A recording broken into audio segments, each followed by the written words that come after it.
Hello and very warm welcome to all of you my dear friends. I hope all of you are very fine.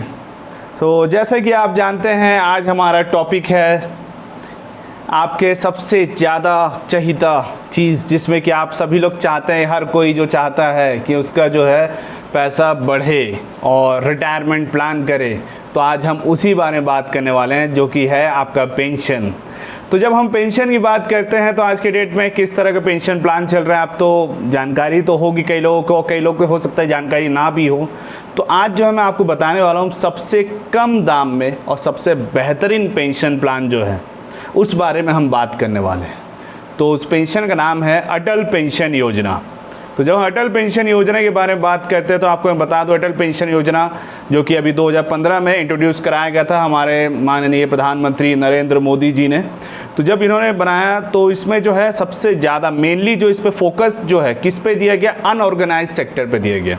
जितने भी unorganised sector है, जिन लोग की मतलब private business कर रहे हैं, खुद के एस्टेब्लिशमेंट है या तो खुद मतलब कि कहीं सेल्फ एम्प्लॉयड हैं, ऐसे लोग के लिए बनाया गया। क्योंकि क्या होता है कि हम लोग नॉर्मली आरडी कराते हैं, एफडी कराते हैं या पीपीएफ अकाउंट खोलते हैं, ये सब तो हम करते हैं, लेकिन अपना रिटायरमेंट का प्लान बहुत ही कम करते हैं। अगर हम बिजनेस या बाहर कोई भी जो आउट ऑफ सर्विस की हम बात कर रहे हैं, जो सर्विस में नहीं है, अनऑर्गेनाइज सेक्टर में है, हम उनकी बात कर रहे हैं।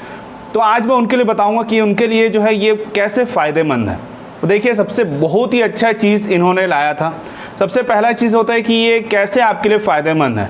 इसमें जो है आपके लिए पेंशन प्लान में 5 टाइप दिए गए हैं, जिसमें कि मतलब कि आपको पहला होता है कि आप या तो आप अपने मर्जी से फिक्स इन्वेस्टमेंट जो फिक्स पेंशन प्लान है आप चूज़ कर सकते हैं, या तो आप 1,000 रुपये के लिए, 2,000 रुपये के लिए, 3,000 रुपये के लिए, 4,000 रुपये के लिए और 5,000 रुपये। मतलब कि ये जो पेंशन है आपको कब मिलेगा? After attaining the age of 60 years. जब आप 60 साल के हो जाएंगे तो आपको 5,000 रुपये पेंशन फिक्स मिलना स्टार्ट हो जाएगा। लेकिन सिर्फ इतना ही नहीं है, आपको इसके लिए क्या करना है वो चीज़ जानना ज़रूरी है। तो इसके लिए सबसे पहला चीज़ है कौन इसको अप्लाई कर सकता है। एलिजिबिलिटी क्या है? एलिजिबिलिटी है a person who is aged between 18 to 40 years, जिसका 18 से लेकर 40 साल के बीच में उम्र है, सिर्फ वही लोग इसके लिए एलिजिबल हैं। मतलब कि अगर आपका एज अबव 40 ईयर्स हो गया तो आप इसके लिए अप्लाई नहीं कर सकते। लेकिन जितने लोग का 18 to 40 ईयर्स है वो लोग इसके लिए ज़रूर अप्लाई करें, क्योंकि ये बहुत ज़्यादा फ़ायदेमंद है।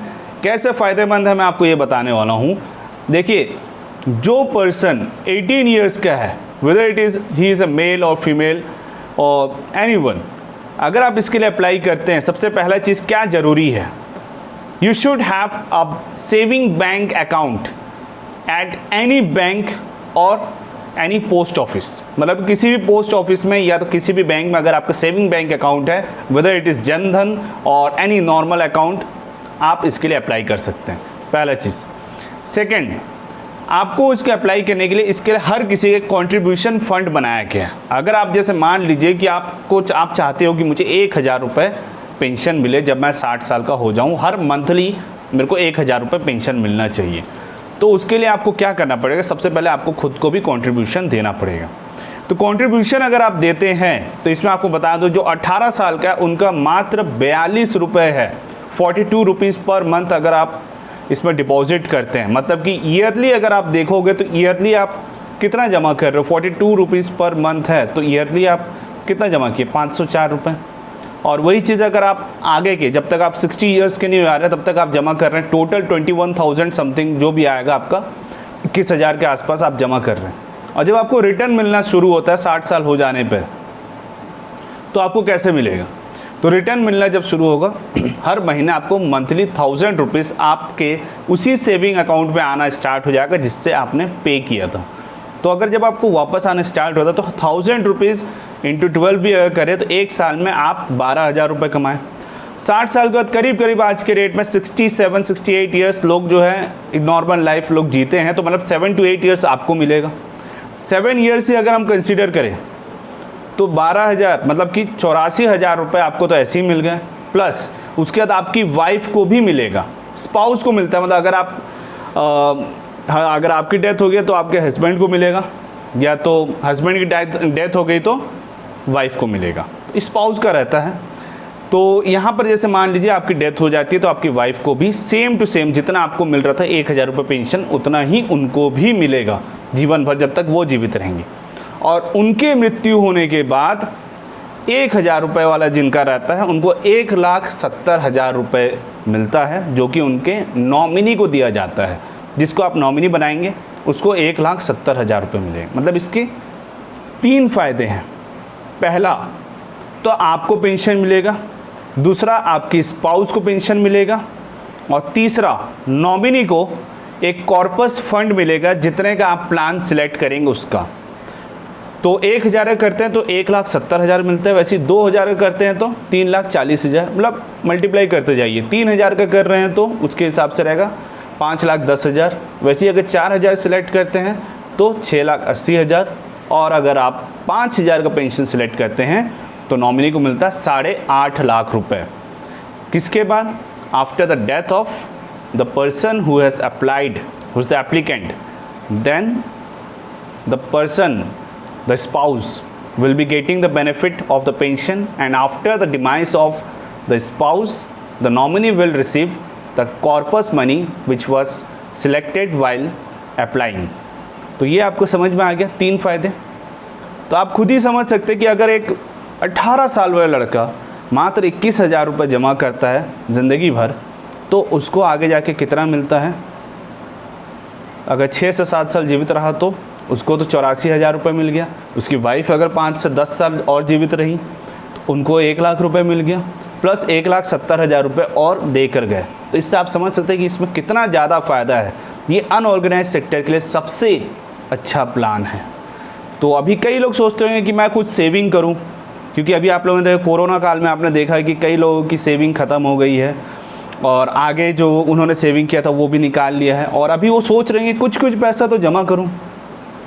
ये टाइम सबसे अच्छा है कि आप इसका सेविंग करना स्टार्ट करें, क्योंकि आगे जाके हो सकता है इसमें जो बेनिफिट आपको मिल रहा है हो सकता है या तो बढ़े या तो कम भी हो सकता है, क्योंकि जिस तरह का भी टाइम चल रहा हो सकता है आगे जाके कम भी हो जाए। तो ये टाइम एकदम सही है जहाँ पर कि आप इसके लिए अप्लाई करिए। तो जैसे मैंने 18 साल के लिए बताया, वैसे ही आप आगे जो जितना आपका एज बढ़ता जाएगा उतना ही ज़्यादा इसका प्रीमियम भी बढ़ता जाएगा। अभी मान लीजिए कोई 30 ईयर्स का है या 29 ईयर्स का है, तो उसकी जो प्रीमियम बनती है 5,000 रुपीज़ 529 रुपीज़ बनती है। इसका मतलब कि जब वो ईयरली पटाएगा तो ईयरली उसका पेमेंट कितना बन जाएगा, ये आप उसको कैलकुलेट कर सकते हैं कि ईयरली उसका पेमेंट करीब करीब बन जाएगा 6,200 के आसपास इसका पेमेंट बन जाएगा। और वैसे ही अगर आप देखेंगे कि टोटल वो पेमेंट जो कर रहा है in the span of 30 years, क्योंकि हर किसी को 60 ईयर्स तक पे करना है। अगर 29 ईयर्स का है तो वो कितना दिन पे करेगा, 31 ईयर्स पे करेगा। मान लीजिए आप 39 ईयर्स के हैं तो आप कितना ईयर्स पे करेंगे, 21 ईयर्स पे करेंगे। तो इस तरह से रहेगा, जितना ज़्यादा आपका एज होगा उतना ही ज़्यादा आपका प्रीमियम भी बनेगा। तो जितने कम एज से आप उसमें डिपॉजिट करना स्टार्ट करेंगे उतना ही ज़्यादा आपको फ़ायदा है। लेकिन जो लोग देर से भी कर रहे हैं उनको भी एटलीस्ट करना ही चाहिए, क्योंकि फ़ायदा भले ही हो सकता है जो कम एज में कर रहा है उससे थोड़ा कम मिलेगा, लेकिन फिर भी बहुत ज़्यादा फ़ायदा है।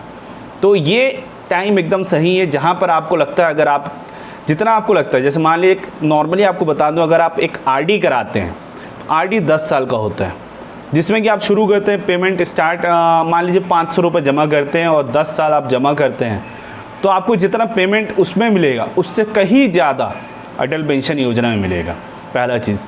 दूसरा फ़ायदा, आप इसको कभी भी एग्ज़िट कर सकते हैं। कई लोग को लगता है ना कि ये पेमेंट कर दिया और मान लो बीच में मैं पेमेंट करने लायक नहीं रहा तो क्या होगा, तो आप इसको क्लोज़ करा के जितना पेमेंट आपने किया था वो पैसा पूरा आप वापस ले सकते हैं। चाहे आप 1 महीने बाद बंद कर दीजिए, चाहे आप 10 साल बाद बंद करिए, चाहे आप 50 साल बाद बंद करिए, तो मतलब कभी भी आप बंद करिए आपको पेमेंट मिलना है।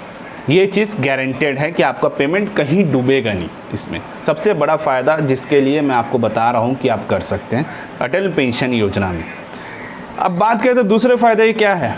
मान लीजिए कि किसी महीने आप जमा नहीं कर पाए, 2 महीना हो गया, 3 महीना हो गया, जमा नहीं कर पाए, तो इसको ध्यान रखिए 6 महीने तक अगर आप पेमेंट नहीं करते हैं तो उसके बाद आपका अकाउंट जो है फ्रीज़ होता है, और 1 साल बाद ये डीएक्टिवेट होता है, और 2 साल बाद अकाउंट क्लोज़ कर दिया जाता है। तो इतना टाइम बिल्कुल मत दीजिए। 6 महीने तक आपको टाइम स्पेंड दिया जा रहा है। अगर आप पेमेंट नहीं कर पा रहे हैं तो 6 महीना है आपको फ्रीज़ कराने से रोकने के लिए। अगर किसी महीने आप पेमेंट नहीं कर पाए तो 2 महीने 3 महीने बाद आप पेमेंट करिए, और जो आपका पिछला बचा रहेगा तो आप उसको बता दो, उस पर फ़ाइन लगता है मात्र 1 रुपये। अगर आपका जो प्रीमियम है 100 रुपीज़ है तो उसका फ़ाइन जो है 1 रुपये है पर मंथ का। मान लीजिए आपका जो प्रीमियम है 100 रुपीज़ टू 500 है, तो इसका जो पेनल्टी आपको लगे 2 रुपीज़ लगेगा, और उसके अबव है तो आपको 5 रुपीज़ लगेगा पर मंथ। तो बहुत ही कम पेनल्टी। किसी महीने अगर जमा नहीं भी करा पाए तो कोई फ़िक्र की बात नहीं है, आप नेक्स्ट मंथ जमा करवा दीजिए। और इसके अलावा चौथा फ़ायदा आपको बता दूं, इसमें टैक्स बेनिफिट भी है। अगर आप इनकम टैक्स पे करते हैं तो आप इसमें टैक्स बेनिफिट भी ले सकते हैं। और पांचवा फ़ायदा आपको ये बता दूं, अगर आप किसी भी ऑर्गेनाइज सेक्टर से भी अगर आपके एनपीएस भी है तो भी आप इसमें अप्लाई कर सकते हैं और आप इसका फ़ायदा उठा सकते हैं। तो बहुत सारे फ़ायदे हैं, और सबसे बड़ा फ़ायदा कि इसमें इन्वेस्ट करने से, एक छोटा सा अमाउंट इन्वेस्ट करने से आगे जाके आपको बहुत अच्छा रिटर्न मिलता है। Instead of paying for any kind of SIP mutual fund, आप अगर छोटा अमाउंट इसमें पे करते हैं तो आपको आगे जाके बहुत ज़्यादा फ़ायदा है। तो आप इसको बिल्कुल मत भूलिए पे करना, इसको आगे कंटिन्यू रखिए, आपको आगे जाके बहुत ही अच्छा फ़ायदा मिलेगा। आई होप आपको ये वीडियो अच्छा लगा होगा, तो please do like, subscribe the channel, and thanks for watching.